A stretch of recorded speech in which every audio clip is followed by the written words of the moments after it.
ज्यादा, ऑब्वियसली बात है।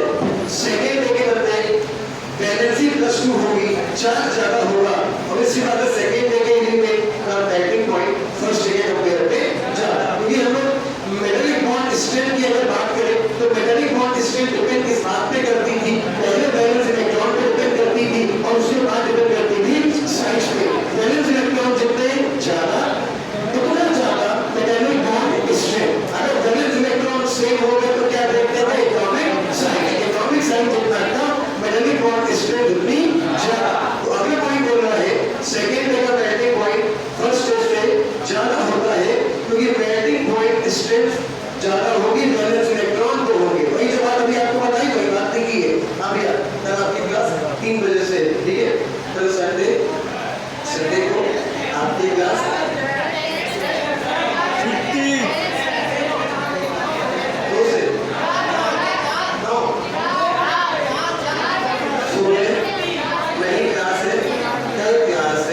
या तो 2 या तो 3, जो बताओ वो कर देंगे। या 2 या 3, 3 बजे कर दें। कितने लोग बोले? 3 बजे कर दें। 4 बजे कितने लोग बोले? 4 बजे। अच्छा, बाकी ये 4 है क्लास ही ना हो, क्लास ही ना हो। तो कल आपकी क्लास है 2 बजे से, ठीक है? अभी एक बार जाते समय टाइम कंफर्म कर लेंगे और कल लंबी क्लास चलेगी, क्योंकि मॉर्निंग में, और जब भी आपकी मॉर्निंग में क्लास लगेगी, अब ये ध्यान रखना टाइम 8:30 और 9 नहीं होगा, क्योंकि हर हालत में 8 से 8:15 के बीच में स्टार्ट करनी पड़ेगी। रीजन 10 से 10:15 के बीच में खाली करना पड़ेगा, क्योंकि 10 से 10:15 के बीच में यहाँ पे अगला बैच लगा हुआ है। तो क्लास जो लोग की 8:30 से 9 के बीच में स्टार्ट होती थी, वो एग्जैक्ट 8 से 8:15 के बीच में स्टार्ट हो जाएगी मंडे से। कल की टाइमिंग कल संडे है, तो कल की टाइमिंग अलग रहेगी, वो भी बता देंगे। तो मुझे बोला है, फिर भी जाते समय एक बार कंफर्म कर देंगे। हाँ भैया, ध्यान देना। बोले सेकेंड डे के लिए में ज्यादा हार्ड होते, ऑब्वियसली बात है। वैलेंस इलेक्ट्रॉन अगर वो होगा तो भैया मेटालिक बॉन्ड स्ट्रेंथ ज्यादा होगी, और अगर मेटालिक बॉन्ड स्ट्रेंथ ज्यादा होगी तो ऑब्वियसली बात है हार्डनेस भी ज्यादा होगी। अगर वो एटॉमिक साइज नीचे जाने पर लगातार बढ़ता है, कॉमन ट्रेंड है, याद नहीं करना है। एटॉमिक साइज लगातार बढ़ेगा, एक्सेप्शन है नहीं। आयनाइजेशन एनर्जी, भैया कॉमन ट्रेंड है आयनाइजेशन एनर्जी का सेकेंड डे में। क्या कॉमन ट्रेंड है? सुनना जरा। कॉमन ट्रेंड ये है कि सेकेंड डे में आप नीचे जाओगे, सेकेंड डे में बेहतर कौन है? बेरिलियम, मैग्नीशियम, कैल्शियम, स्ट्रोंशियम, नीचे कौन होता है? रेडियम। लेकिन रेडियम को कंसीडर नहीं किया जाता है। ये रेडियम क्या होता है? Radio active element. नीचे जाने पे आयनाइजेशन एनर्जी लगातार घटती है, कॉमन ट्रेंड है। अगर कॉमन ट्रेंड है तो क्वेश्चन यहाँ से बनने वाला नहीं है। तो ये डाउन द ग्रुप वाला ट्रेंड तुम्हें याद नहीं रखना है। ये कॉमन ट्रेंड है, कॉमन ट्रेंड तो बताइएगा कि आई डाउन द ग्रुप लगातार घटेगी। अब बात करते हैं इसके पहले। इसके पहले होता है लिथियम, और बात करते हैं इसके बाद की। इसके बाद कौन होता है? बोरॉन। बोरॉन के बाद कार्बन। तो ये एक्चुअल में क्या है कि पीरियोडिक टेबल में अगर अपन लेफ्ट टू राइट जाएंगे तो लेफ्ट टू राइट जाने पे आयनाइजेशन एनर्जी लगातार बढ़ेगी। कॉमन ट्रेंड ये कहता है कि लेफ्ट टू राइट जाएंगे और लेफ्ट टू राइट जाने पे आयनाइजेशन एनर्जी लगातार बढ़ेगी। तो अगर लगातार बढ़ेगी तो इससे ज्यादा किसकी? बेरिलियम। बेरिलियम से ज्यादा किसकी? बोरॉन। बोरॉन से ज्यादा कार्बन। ऐसा होना चाहिए था। यहाँ से यहाँ तक तो ऐसा होता है, लेकिन यहाँ से यहाँ जाने पे ऐसा नहीं होता है। ये एक्सेप्शन होता है।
हाँ भैया आगे देखो, आगे पॉइंट फ्लेम टेस्ट। ये हमने आपको पहले ही बता दिया था।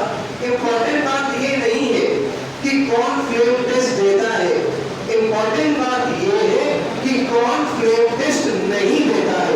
इंपॉर्टेंट बात ये बिल्कुल नहीं है कि कौन फ्लेम टेस्ट देता है, इंपॉर्टेंट बात ये है कि कौन फ्लेम टेस्ट नहीं देता है। तो याद रखना है सेकेंड डे में बेरिलियम और मैग्नीशियम, कौन बेरिलियम और मैग्नीशियम, कौन बेरिलियम और मैग्नीशियम फ्लेम टेस्ट नहीं देते। क्यों? अरे एक बात बताओ, second day ionization energy third day से भी ज्यादा, क्योंकि कैसे होते हैं फुल फ्लेम। अब बताओ डाउन द ग्रुप जाने पे आयनाइजेशन एनर्जी घटती है या बढ़ती है? घटती है। तो सबसे ज्यादा किसकी? बेरिलियम। सबसे कम बेरिलियम, सबसे ज्यादा और बेरिलियम सबसे कम। भैया तो इन पांचों एलिमेंट में सबसे ज्यादा आयनाइजेशन एनर्जी किन दो एलिमेंट की होगी? बेरिलियम और मैग्नीशियम। आयनाइजेशन एनर्जी होती है वैलेंस सेल से एक इलेक्ट्रॉन निकालने जो एनर्जी, तो भैया अगर सबसे ज्यादा होगी तो इनसे इलेक्ट्रॉन निकालना संभव नहीं होगा। आप किसी मेटल को आग में रखते हो, आग में रखने पर अगर वो मेटल इलेक्ट्रॉन लॉस करता है, सॉरी आवाज रखते हैं, आवाज नहीं, आवाज बढ़ तो रही है, थोड़ी आवाज बढ़ तो रही है, एक खतरा रही हो। हाँ भैया ध्यान देना बेटा, इधर से ऊपर चढ़ते हो, यहाँ से। हाँ तो बेरिलियम और मैग्नीशियम, बेरिलियम और मैग्नीशियम, बेरिलियम और मैग्नीशियम में beryllium, magnesium, calcium, strontium, beryllium, इन पांचों में आयनाइजेशन एनर्जी सबसे ज्यादा किसकी होगी? थोड़ा सबसे ज्यादा किसकी होगी?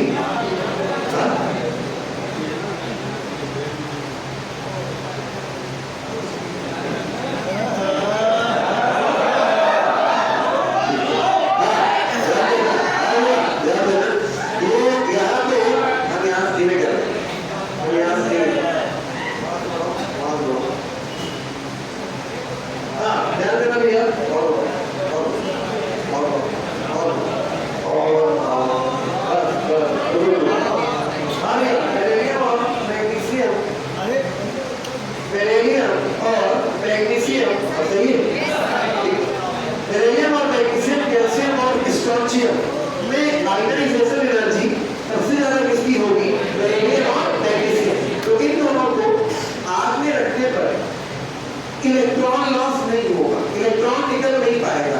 जब इलेक्ट्रॉन निकल नहीं पाएगा तो फ्लेम टेस्ट किसी भी हालत में ये दोनों नहीं देंगे। एनसीईआरटी की लाइन है बेरिलियम और मैग्नीशियम फ्लेम टेस्ट नहीं देते हैं। कौन देता है? इसका फ्लेम टेस्ट का कैसा होता है ये इतना इंपॉर्टेंट नहीं है। सेकेंड डे में जितना इंपॉर्टेंट ये है कि कौन फ्लेम टेस्ट नहीं देता है। तो कौन कौन देता है? बेरिलियम और मैग्नीशियम। कौन कौन देता है? बेरिलियम और मैग्नीशियम। हाँ भैया आगे बात सुन जरा। रिएक्शन विद अमोनिया कॉमन बात है, वही लगभग same to same first day वाला रिएक्शन में अमोनिया में यहाँ बोल रहा है कि अमोनिया बेरिलियम और मैग्नीशियम से रिएक्ट नहीं करता है। ठीक बात है भैया, अमोनिया से बेरिलियम और मैग्नीशियम रिएक्ट नहीं करते हैं क्योंकि इनकी आयनाइजेशन एनर्जी बहुत ज्यादा होती है। कैल्शियम, स्ट्रोंशियम और बेरियम अमोनिया से रिएक्ट करके ब्लू सॉल्यूशन देते हैं फर्स्ट डे की तरह। बिल्कुल वही जो किसकी वजह से? अमोनिएटेड कैटायन और अमोनिएटेड इलेक्ट्रॉन वहां पे होता था। यहाँ पे क्या होता है? Ammoniated electron. आगे कहानी देखो, photo electric effect second day के बदले फोटो इलेक्ट्रिक इफेक्ट कोई भी शो नहीं करता है। अब मेरी बात समझो, मेटल को जब आग में रख रहे हो तब इलेक्ट्रॉन नहीं निकल रहा है कोई एलिमेंट से, तो सिंपल लाइट टकराने से क्या करता है? इलेक्ट्रॉन निकलेगा। तो पांचों के पांचों एलिमेंट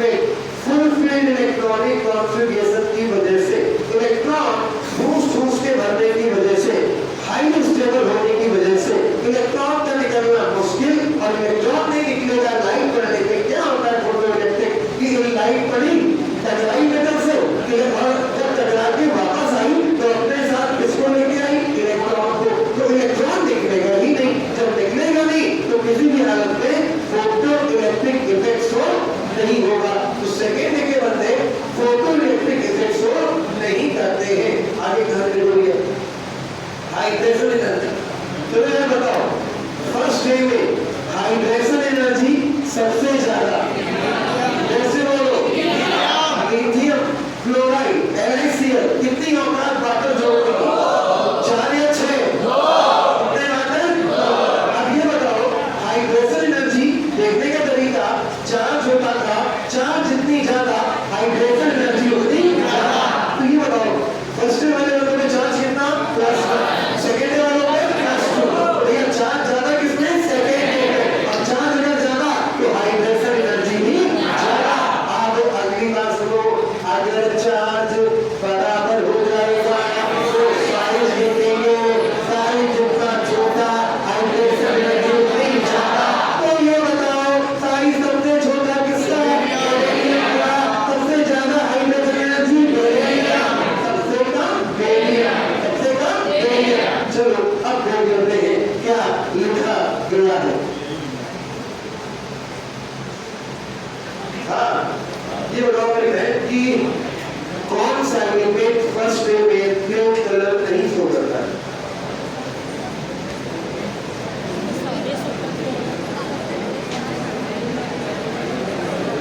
हाँ, सीजियम बता रही सही है।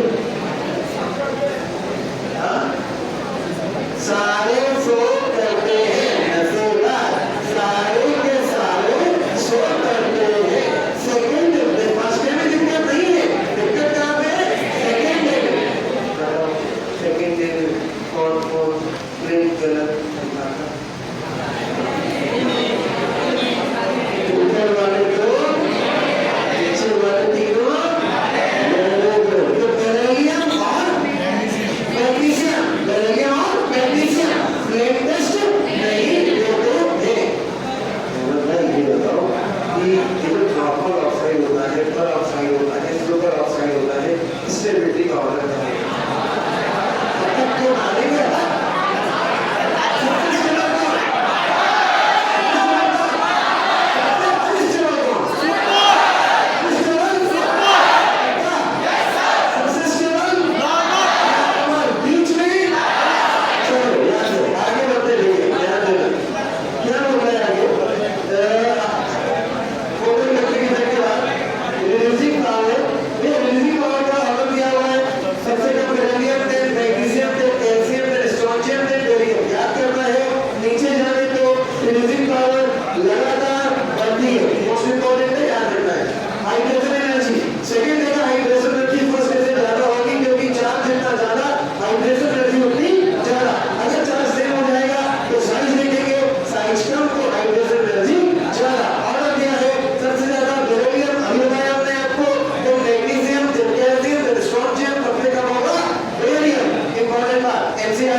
कैल्शियम क्लोराइड की औकात 6 वाटर जोड़ने की इंपॉर्टेंट बात है, डायरेक्ट पूछ सकता है। CaCl2 अपने साथ कितने वाटर के मॉलिक्यूल जोड़ता है? 6। तो CaCl2 डॉट 8H2O नहीं बनेगा, डॉट 7 नहीं बनेगा, डॉट 6H2O बनेगा। कितना बनेगा?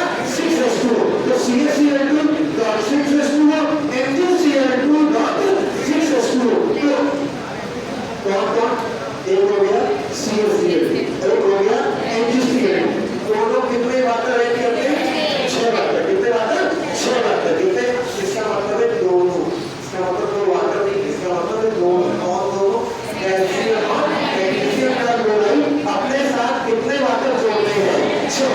आराम से अपने साथ कितने वाटर जोड़ते हैं? 6 वाटर जोड़ते हैं। ठीक है, आगे देखो। कैल्शियम और मैग्नीशियम हाइड्रेटेड सॉल्ट फॉर्म नहीं करते हैं क्योंकि Q+ और Na+ की हाइड्रेशन एनर्जी इनसे कम होती है। साहब इधर देखो भैया, इधर देखो, क्लोरीन के सामने लिथियम, मैग्नीशियम के सामने सोडियम, इसके सामने potassium.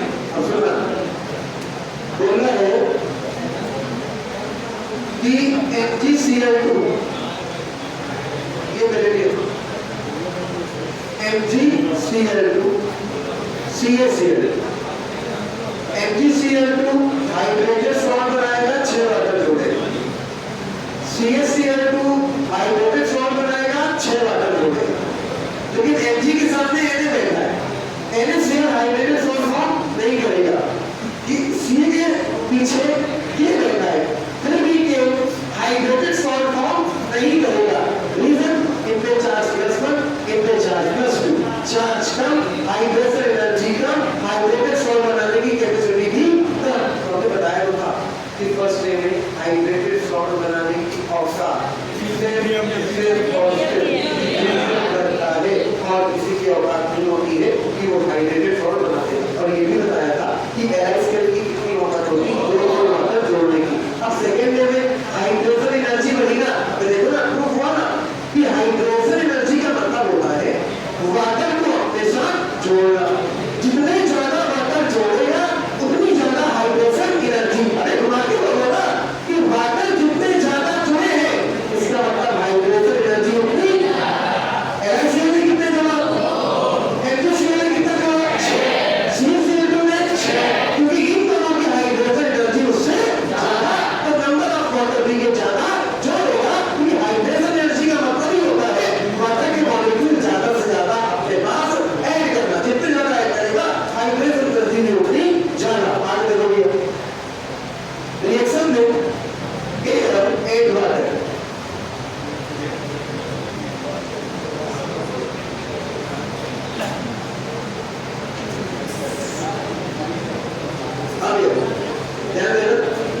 Reaction with air and water, moving down the road, reactivity water के लिए लगातार बढ़ती जाएगी। भैया ग्रुप में नीचे आओगे ना, फर्स्ट डे में नीचे जाते हो तो फर्स्ट डे में भी रिएक्टिविटी सबसे ज्यादा सीजियम, जो जितना नीचे उसकी रिएक्टिविटी उतनी ज्यादा, क्योंकि इलेक्ट्रॉन लॉस करने की टेंडेंसी उतनी ज्यादा, और इलेक्ट्रॉन जितनी आसानी से लॉस होगा रिएक्शन भी उतनी आसानी से प्रोसीड होगी। तो यहाँ पे क्या बोला है, moving down the road, reactivity water के लिए लगातार बढ़ती जाएगी और वाटर से रिएक्ट करके सेकेंड डे के मेटल हाइड्रोक्साइड बनाएंगे और साथ में क्या बनाएंगे, हाइड्रोजन गैस। भैया सेकेंड डे के मेटल आपने कोई भी लिया, मान लो कैल्शियम लिया, कैल्शियम ने वाटर से बोला कि तो रिएक्ट कर रहे हैं, तो क्या बनाएगा, हाइड्रोक्साइड। पानी कितना होगा, 2, साथ में क्या निकलेगी, हाइड्रोजन गैस। तो हर डेटा कोई भी मेटल पानी में डालने पे क्या बनाएगा, हाइड्रोक्साइड, साथ में हाइड्रोजन गैस।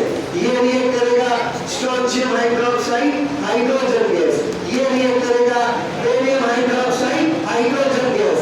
इंपॉर्टेंट बात रिएक्शन नहीं है, इंपॉर्टेंट बात दो बंदे रिएक्ट नहीं करते हैं। ये अगली लाइन चेक करो, बोल रहा है कि भैया कि beryllium beryllium never be react with water. भैया बेरिलियम और मैग्नीशियम हमने बोला ना, दो बंदे रिएक्ट नहीं करते हैं, कौन कौन, बेरिलियम और मैग्नीशियम। ध्यान से, बेरिलियम तो बिल्कुल रिएक्ट नहीं करता है और मैग्नीशियम नॉर्मल वाटर से रिएक्ट नहीं करेगा, लेकिन वाटर को अगर गर्म करा दिया जाए तो रिएक्ट कर जाएगा। अगर गर्म वाटर, अपत्य गर्म वाटर होगा तो गर्म वाटर से रिएक्ट कर जाएगा, जैसे नेक्स्ट समय भी वैसे होगी, लेकिन नॉर्मल वाटर से रूम टेम्परेचर पे रिएक्शन नहीं करेगा। तो नॉर्मली नॉर्मल वाटर से दो बंदे रिएक्ट नहीं करते, कौन कौन, बेरिलियम और मैग्नीशियम। कौन कौन, बेरिलियम और मैग्नीशियम।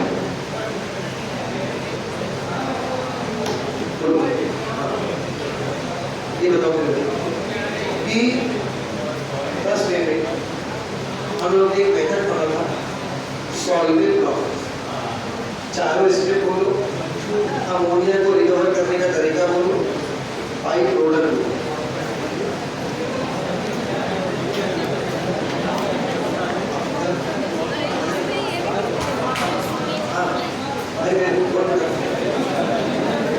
सॉल्वेंट अमोनिया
जो अभी बन गया चौथा स्टेप गलत नहीं बताओगे तो मार देंगे, ठीक सही बता दिए। तो चौथा सुनना, तीसरे में क्या बना था, सोडियम बाइकार्बोनेट, ये मेथड होता है सोडियम कार्बोनेट बनाने का, ये मेथड होता है सोडियम कार्बोनेट बनाने का। तीसरे स्टेप में क्या हो गया, सोडियम बाइकार्बोनेट, क्या कर दो हीट मार दे यार, सोडियम बाइकार्बोनेट से क्या हो जाएगा, सोडियम कार्बोनेट। अमोनिया रिकवर कराने के लिए जो तीसरे स्टेप में अमोनियम क्लोराइड बना था उसको कैल्शियम हाइड्रोक्साइड से रिएक्ट कराएंगे तो अमोनिया रिकवर होगा और बाई प्रोडक्ट बनेगा CaCl2, क्या बनेगा, CaCl2। बताओ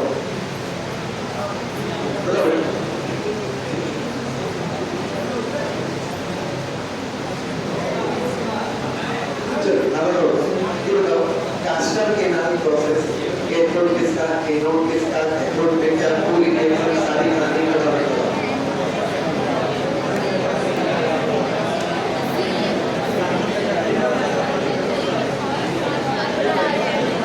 सीए याद है क्या, सीएम याद है क्या, anode carbon, anode carbon, cathode magnesium, याद आ रहा है।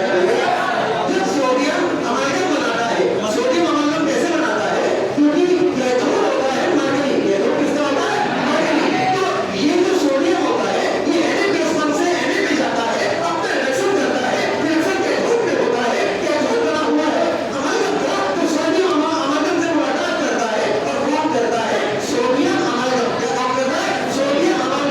अभी बताओ इस मेथड से अपन बनाते क्या थे, NaOH, क्या बनाते हैं, NaOH। सोडियम अमाइड को पानी में डालने पे अमाइड अलग हो जाता है और बनता है सोडियम हाइड्रोक्साइड, क्या होता है, सोडियम हाइड्रोक्साइड। फर्स्ट डे का ऐसा बनता बताओ, फर्स्ट डे का फर्स्ट डे का ऐसा बनता बताओ, फर्स्ट डे का जो नाइट्राइड ना बना पाओ, आवाज है ना, आवाज आगे के ध्यान रखना, आवाज आए ना किसी सिर्फ लिथियम बनाता है, सही है क्या, लिथियम के अलावा और कोई नाइट्राइड फॉर्म नहीं करता है। क्वेश्चन थोड़ा पूछना था, कैल्शियम क्लोराइड वाटर के कितने मॉलिक्यूल हैं,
इधर ये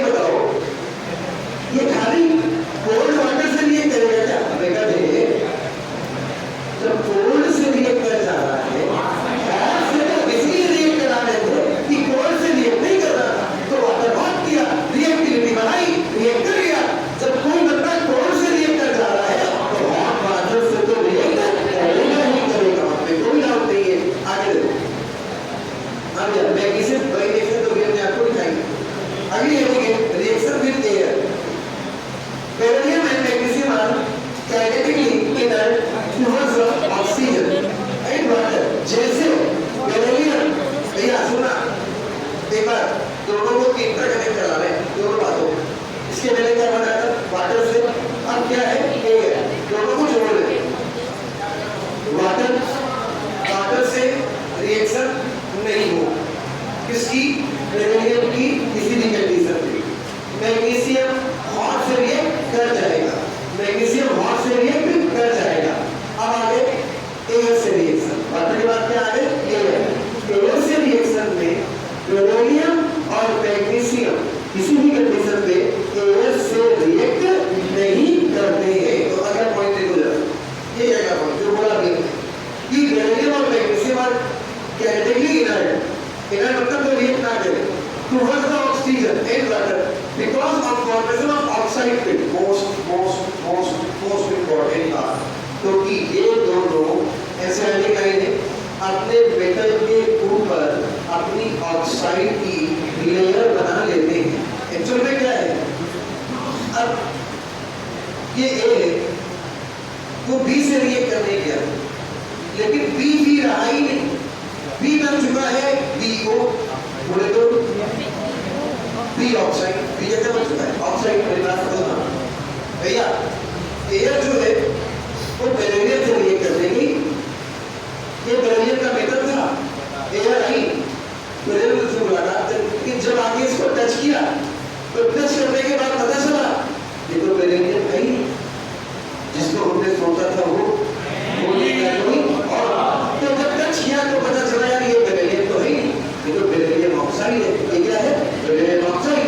मैग्नीशियम के पास एयर पहुंची रिएक्शन करने के लिए, एयर पहुंची मैग्नीशियम के पास रिएक्शन करने के लिए और टच करके देखा तो एहसास हुआ नहीं यार मैग्नीशियम नहीं, ये कौन है मैग्नीशियम ऑक्साइड, क्योंकि ये दोनों बंदे अपने ऑक्साइड की लेयर अपने ऊपर चढ़ा लेते हैं। तो अगर क्वेश्चन पूछा जाए कल सेकेंड वे में कौन से मेटल अपने ऊपर अपनी ऑक्साइड की लेयर चढ़ा लेते हैं, तो कौन बेरिलियम और मैग्नीशियम। जैसे अभी मेरे मोस्ट इंपॉर्टेंट क्वेश्चन बन चुका है, बन सकता है। आगे देखो भैया, आगे क्या बोल रहा है कि because of formation of oxide film on their surface. सही है, पाउडर बेरिलियम। अब मेरी बात सुनना, पेपर को केमिकल कैनेटिक्स में हमने आपको एक बात बताई थी, अगर याद हो कि जैसे ये हमारे पास मार्कर है, ठीक है, या हमारे पास ये लकड़ी है, इसको हमने एक तीर से जलाया, तो एक तीर से जलाया तो क्या लकड़ी जलता ही नहीं जलेगी, लेकिन हमने इतना टुकड़ा काटा और उसको रब कर दिया, बुरादे में कन्वर्ट कर दिया, इसमें बुरादे मतलब पाउडर। तो अब एक माचिस की तीली लगाई, किसी जल जाएगा, तो आपकी बात तुरंत जलेगा, क्यों? क्योंकि सरफेस एरिया ज्यादा, केमिकल कैनेटिक्स में पढ़ाया था, सरफेस एरिया जितने ज्यादा रेट ऑफ रिएक्शन भी उतनी ज्यादा। रेट ऑफ रिएक्शन कम था क्योंकि सरफेस एरिया कम था, जिसके ज्यादा सरफेस एरिया कर दिया, ज्यादा जगह में फैला दिया, सरफेस एरिया ज्यादा हो गया तो जलने का रेट भी ज्यादा। तो अब क्या करो, जो बेरिलियम का मेटल अनरिएक्टिव था उसको रब कर दो, रब करके पाउडर फॉर्म बना लो, पाउडर फॉर्म बना लोगे तो सरफेस एरिया ज्यादा, अब जो अनरिएक्टिव था वो भयंकर रिएक्टिव हो जाएगा। लेकिन अगर बोला कि आगे बताओ पाउडर बेरिलियम तो बोलोगे रिएक्टिव, लेकिन बेरिलियम बोलेगा तो हमेशा नॉन पाउडर मानोगे, क्या बोलोगे अनरिएक्टिव। अगर पॉइंट आप देखते हैं पाउडर बेरिलियम कर्म भयंकर, मतलब पाउडर बेरिलियम होता है वो हवा की जलता है, when reacted air give the magnesium oxide, कुछ गड़बड़ बेरिलियम ऑक्साइड कर लेना।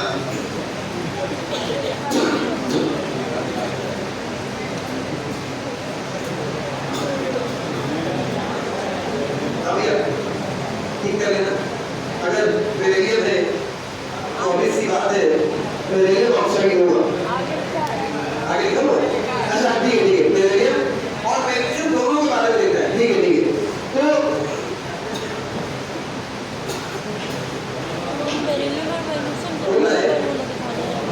मैग्नीशियम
से जुड़ रहा है ना, हाइड्रोजन का बॉन्ड वहां पे लाइन बनाएंगे।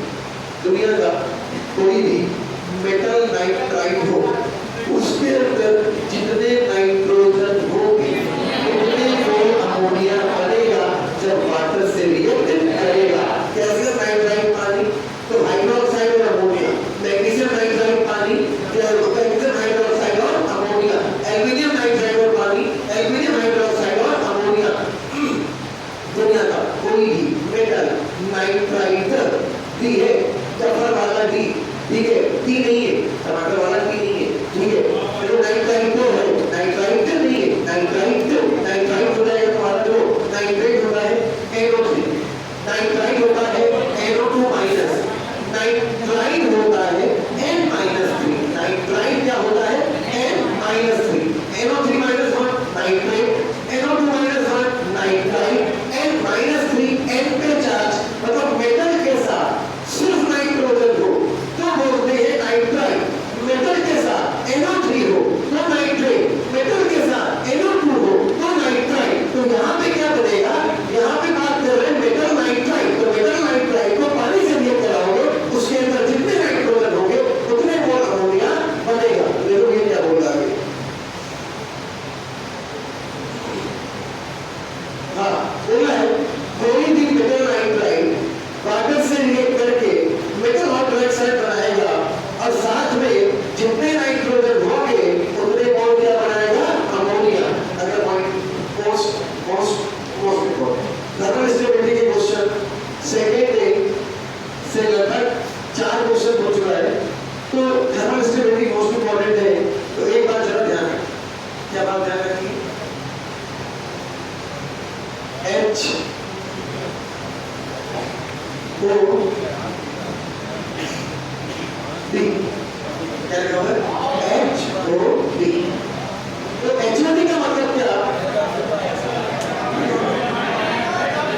HOD का मतलब हेड ऑफ डिपार्टमेंट नहीं, HOD का मतलब देखो HOD का मतलब है हाइड्राइड, H का मतलब हाइड्राइड, O का मतलब ऑक्साइड, D का मतलब डिक्रीज है, D का मतलब डिक्रीज है। भैया अब कार्बोनेट की थर्मल स्टेबिलिटी को और अलग याद करोगे आप, तो कार्बोनेट के बाद सल्फेट की अलग याद करोगे, बाइकार्बोनेट की अलग याद करोगे, सल्फाइड की अलग याद करोगे, हाइड्रोक्साइड की अलग याद करोगे, हाइड्राइड की अलग याद करोगे, नहीं सिर्फ एक पॉइंट ध्यान रखना है, क्या HOD, HOD को देखो हाइड्राइड और ऑक्साइड। भैया सेकेंड डे यहाँ लिख रहे हैं beryllium, magnesium, calcium, strontium, beryllium, अब देखा H2 H2 H2 H2 H2।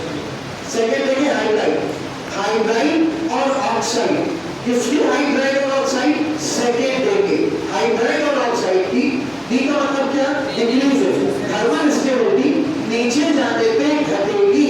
तो बताओ सबसे ज्यादा थर्मली स्टेबल बेरिलियम, सबसे कम स्टेबल बेरिलियम, इससे ज्यादा स्ट्रोंशियम, उससे ज्यादा स्टेबल कैल्शियम, उससे ज्यादा मैग्नीशियम, सबसे ज्यादा बेरिलियम। हाइड्राइड और ऑक्साइड की थर्मल स्टेबिलिटी डिक्रीज करेगी नीचे जाने पर, जो जितना नीचे होगा उतना कम स्टेबल होगा। बाकी दुनिया में सेकेंड डे का कोई भी कंपाउंड हो thermal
BeCO3,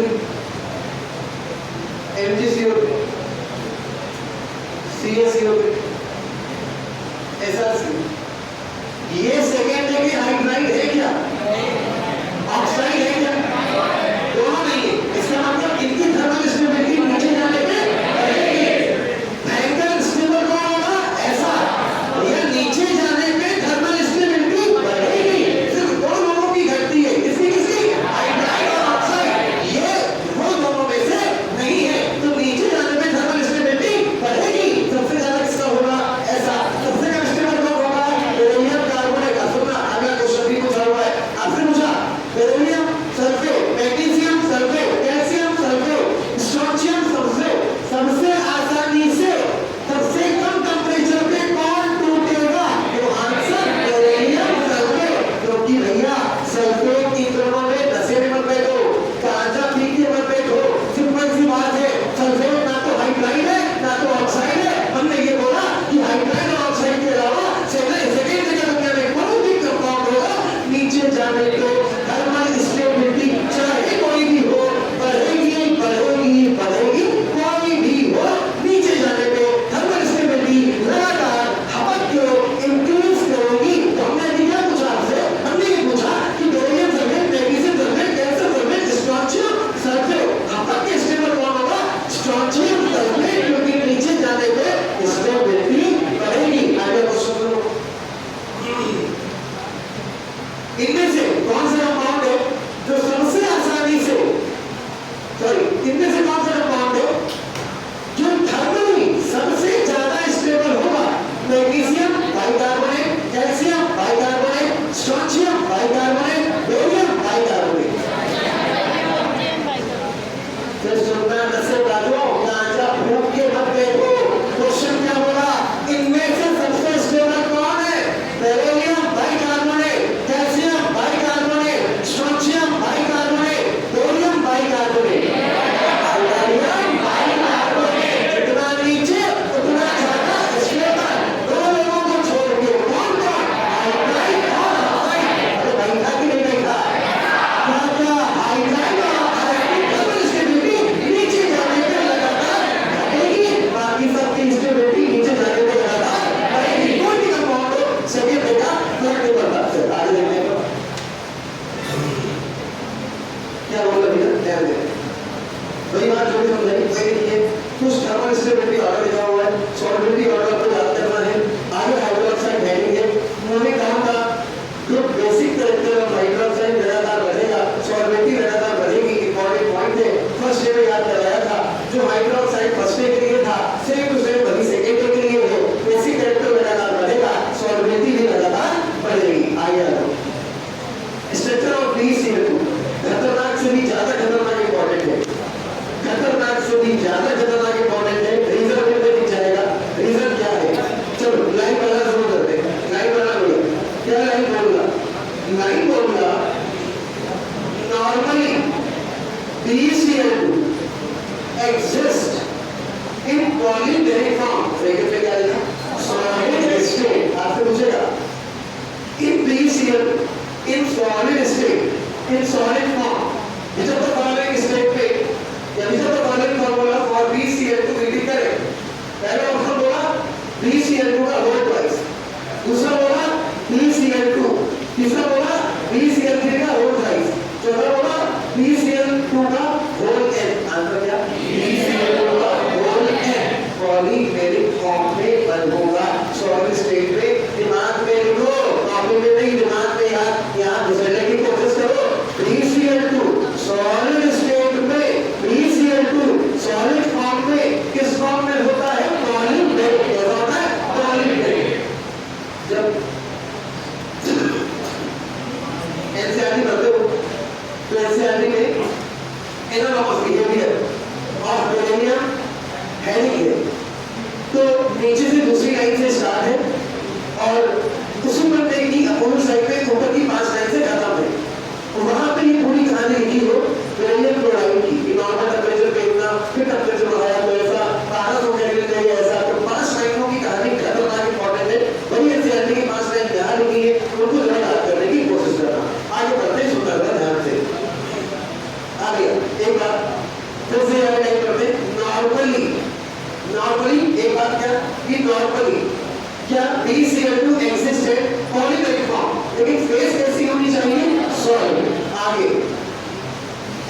high temperature.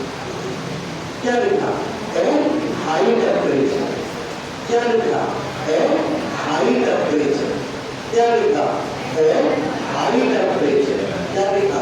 At high temperature. तीन बातें, तीनों बात याद करें। कहीं है कि नॉर्मली, उस नॉर्मली का मतलब था 25 डिग्री, उस नॉर्मली का मतलब था रूम टेम्परेचर, उस नॉर्मली का मतलब था टेम्परेचर ना 25 से कम और ना 25 से ज्यादा। नॉर्मली वर्ड का मतलब ये था कि रूम टेम्परेचर होगा तो भैया पॉलीमेरिक फॉर्म में होगा। टेम्परेचर बढ़ाया भैया, ऐसे ऐसा कुछ है नहीं, ऐसा बोलने जा रहे हैं ना, ऐसा कुछ है नहीं, लेकिन याद करने के लिए जुगाड़ है तो याद कर लो, ठीक है? ऐसा कुछ है नहीं जो बोलने जा रहे हैं, ये लोग है भी नहीं है, ये भी कॉन्सेप्ट नहीं है, लेकिन याद करने का जुगाड़ है, याद कर लेते हैं भैया। जैसे 10 लोग यहाँ से एक दूसरे से जुड़े हुए, तो 10 लोग जुड़े हुए हैं, टेम्परेचर बढ़ाना शुरू करो, एक ने दूसरे का हाथ पकड़ा, दूसरे ने दूसरे का हाथ पकड़ा, तो दोनों के हाथ के बीच में लाइटर लगा दो, लाइटर लगा दो, हाथ ऐसे अब लाइटर लगा दिया।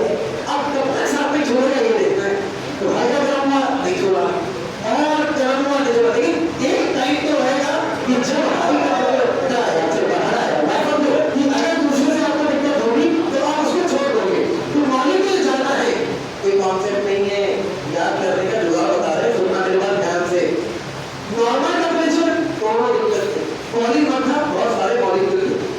हाई टेम्परेचर, टेम्परेचर बढ़ाया, टेम्परेचर बढ़ाया तो लोग अब हटना शुरू हो गए, लोग हटना शुरू हो गए। भैया पॉली टेम्परेचर बढ़ाओगे ना, बढ़ाओगे तो जब टेम्परेचर ज्यादा होगा एक दूसरे का हाथ छोड़ के निकल लेंगे, लेकिन एक ऐसा हो जो आपका बहुत अच्छा दोस्त होगा, बोलेंगे जिए के साथ और कितना भी टेम्परेचर हो जाए कुछ नहीं, लेकिन अभी उसकी कहानी सुनाएंगे, तीसरी कहानी उसकी आने वाली, लेकिन समझना अभी दूसरी कहानी चल रही है।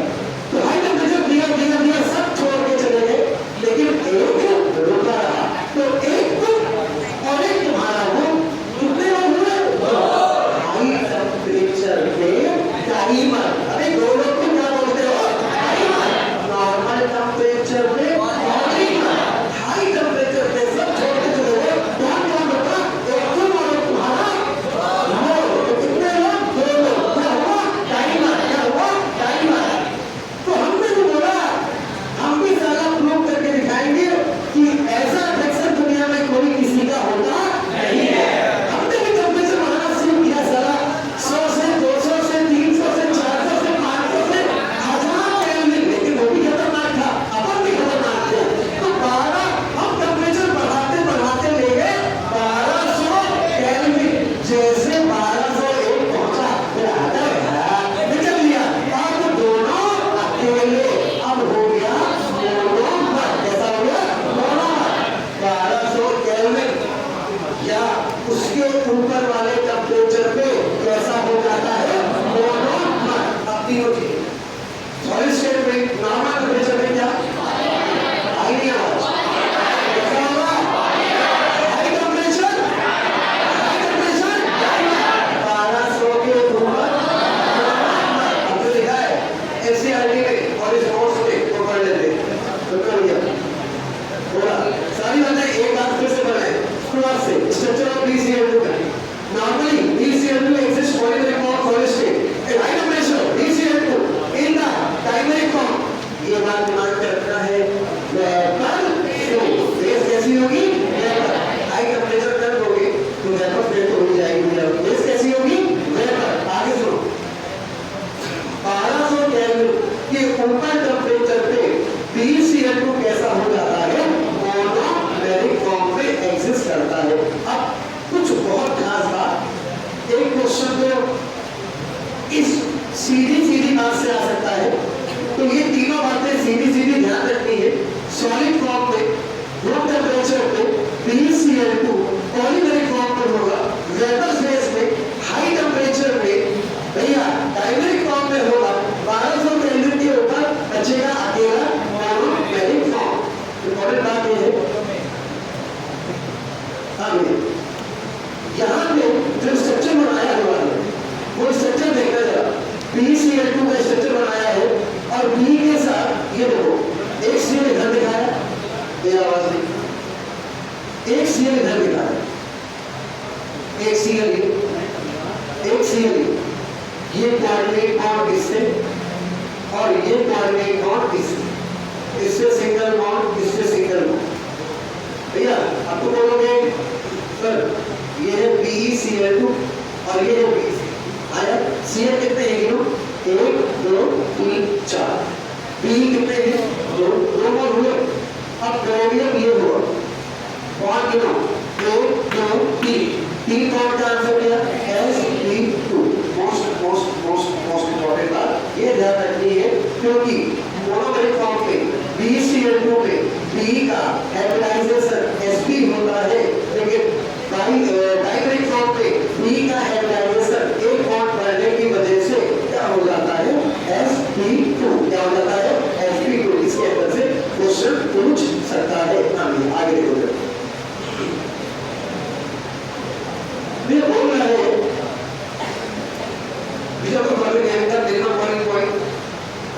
पॉइंट इसका सबसे कम होगा, आंसर होगा मैग्नीशियम। एक्सेप्शन है, इसलिए क्वेश्चन बना के करवाया है, इंपॉर्टेंट है, फिर करो। सेकंड है मेल्टिंग पॉइंट, डाउन का ग्रुप लगातार घटता है, लेकिन मैग्नीशियम का मेल्टिंग पॉइंट सबसे कम होता है। एक्सेप्शन है, डाउन का ग्रुप लगातार घटेगा, लेकिन एक्सेप्शन कौन है, मैग्नीशियम, इसका सबसे कम होगा और एक्सेप्शन है, तो 100% याद रखना है। अगला क्वेश्चन पूछा हुआ है, ये जो हमारी मैक्सिमम स्टेबिलिटी, सुनो स्टेबिलिटी पूछी ना, इसका मतलब HOD, स्टेबिलिटी पूछी ना, इसका मतलब HOD। क्या ऑप्शन में हाइट नहीं है, क्या ऑप्शन है, दोनों नहीं है, मतलब थर्मल स्टेबिलिटी नीचे जाने को सबसे नीचे कौन है, स्ट्रोंशियम। आंसर क्या, स्ट्रोंशियम कार्बोनेट। भैया आगे आ जाओ, नाइट्रेट में कंपोज कराएंगे, नॉर्मल रूल फर्स्ट में बताया था, मिडल ऑक्साइड बनेगा, NO2 बनेगा और O2 बनेगा।